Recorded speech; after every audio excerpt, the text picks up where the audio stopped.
Olá e bem-vindos. Bem, hoje vamos olhar mais a fundo para uma tecnologia que anda a dar que falar. O Salesforce Agentforce. Olá? Pegamos num artigo recente do Salesforce Ben e pronto, a ideia é tentar perceber como é que funcionam estes agentes autónomos. As peças-chave, o que está por baixo do capô. Exatamente. O Agent Force, basicamente, permite às organizações criar estes agentes para automatizar tarefas, não é? Em vendas, serviço ao cliente, marketing. Certo. A grande promessa da Salesforce é tipo simplificar isto ao máximo. Foco na configuração visual, o tal Clicks Not Code. Sim, o Clicks Not Code. E parece que pegou. Mencionaram que 5.200 clientes ativaram logo o Agent Force em teste nos primeiros dias da Dreamforce 24. Uau, 5.200? Ok, então vamos lá a isto. Como é que se monta um agente destes? Começa tudo no Agent Builder, certo? Isso faz parte do Agent Force Studio e a configuração inicial é interessante. Usa-se linguagem natural. Descreve-se o que o agente deve fazer. Linguagem natural. Tipo, eu escrevo quero um agente para gerir devoluções. Sim, algo desse género, para começar. E claro, também há agentes pré-configurados para, pronto, acelerar as coisas. Ok. E a estrutura base? O que é que define o que ele faz? Bem, aqui o fundamental são duas coisas: tópicos e ações. Tópicos e ações. Os tópicos definem, digamos, o âmbito, as áreas de especialização. Por exemplo, gestão de encomendas. Funcionam como barreiras, percebes? Barreiras. Como assim? O agente só atua nos tópicos que lhe foram atribuídos. Se uma pergunta sai desse âmbito, ele pura e simplesmente não consegue responder. Fica fora da sua área. Percebido. E as ações? São as tarefas em si? E aquela promessa do Clicks Not Code, até que ponto vai? Não acaba a complicação por aparecer aqui? As ações são de facto as tarefas que o agente pode executar, sempre ligadas aos tópicos. Tecnicamente, por baixo são flows do Salesforce. Ah, ok, os flows. Ferramentas já conhecidas. Exatamente. Portanto, a promessa do Clicks Not Code aplica-se muito à configuração inicial e a usar ou ligar ações que já existem. Agora, claro, Sim. se precisares de criar ações novas que envolvam, sei lá, código Apex mais complexo ou integrações com sistemas externos via MuleSoft ou prompts de IA muito específicos, aí pronto, a complexidade pode aumentar, mas a entrada é facilitada. Faz sentido. Há ali um espectro. Ok, definimos o âmbito, as ações. Mas como é que garantimos que o raio do agente funciona como deve ser? O teste, pois. É aí que entra o Atlas Reasoning Engine. Dentro do Agent Builder tens uma seção de teste e o interessante é que o sistema mostra o raciocínio passo a passo. Mostra como ele pensa. Isso mesmo.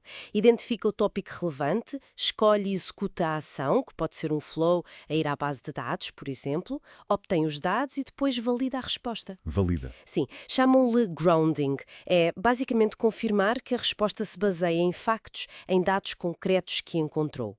Uma vez afinado, o agente opera nos canais definidos, e-mail, WhatsApp, etc., sem ser preciso reconfigurar para cada um. E a supervisão disto tudo? Como é que se acompanha? Não basta pô-lo a funcionar e esperar que corra bem, imagino. Claro que não. Para isso estão a adaptar o Omni Supervisor, aquela consola que os gestores de equipas de apoio ao cliente já usavam na Salesforce. Ah, ok. Estão a adaptá-la para os agentes. Exatamente.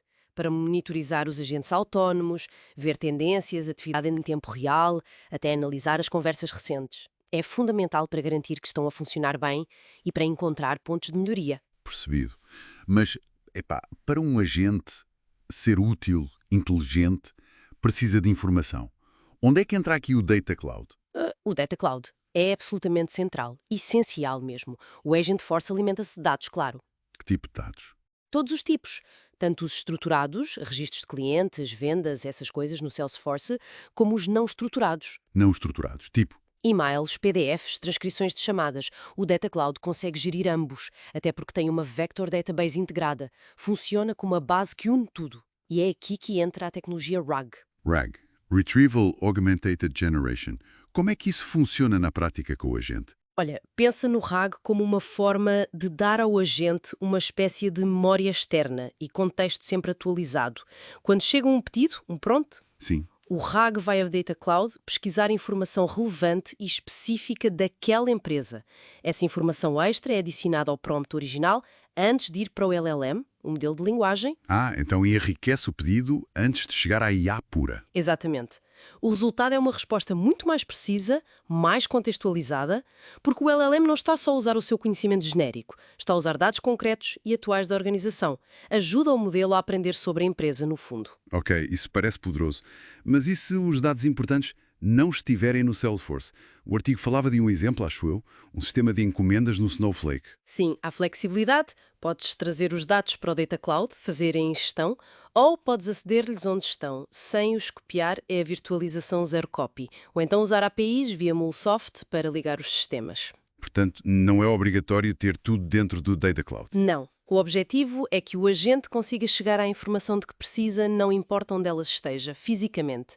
Existem também outras peças que ajudam nisto. Como, por exemplo? Use Data Graphs para se perceber as relações entre os dados e garantir que o agente usa os dados certos, e o Prompt Builder, uma ferramenta para criar e afinar os prompts, escolher o LLM, até verificar a segurança do conteúdo. E ainda um Search Index Retriever para otimizar a pesquisa do RAG. Ufa! São livres expressas, mas parece que a ideia-chave é mesmo essa que o artigo refere. O Data Cloud torna cada agente melhor, potencia a inteligência com o contexto dos dados. O diagrama deles até ilustra bem como tudo se encaixa. Em resumo, é isso.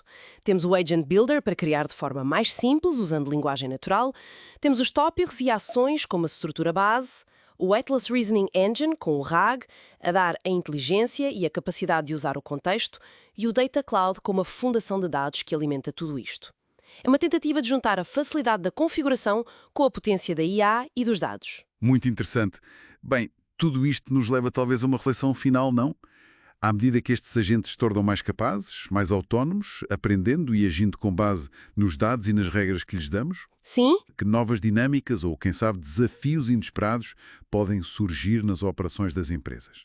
Penso especialmente na gestão da informação, na privacidade e na responsabilidade pelas decisões que estes sistemas tomam de forma autónoma.